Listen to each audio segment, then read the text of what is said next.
बाळा, आज मला तुझ्याशी थोडं बोलायचंय. थोडा वेळ थांबशील माझ्यासाठी? खूप धावतोयस रे तू, सुखाच्या मागे आणि पैशाच्या मागे. पण तरीही रोज रात्री उशीवर डोकं टेकवल्यावर तुला रिकामं का वाटतं? मला माहितीये, तू कोणाला सांगत नाहीस. तुला वाटतं तू एकटा पडलायस. अरे, ज्याच्या डोक्यावर साक्षात ब्रह्मांड नायकाचा हात आहे, तो एकटा कसा असू शकतो? लोक तुला सोडून गेले असतील, जाऊ दे त्यांना. ज्यांनी तुला माती समजून पायाखाली तुडवलं, त्यांनाच एक दिवस तुला डोक्यावर घ्यायला लावीन. फक्त तू हिम्मत हरू नकोस.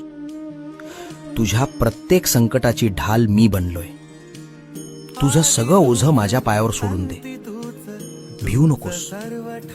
मी, होय मी, तुझ्या पाठीशी आहे.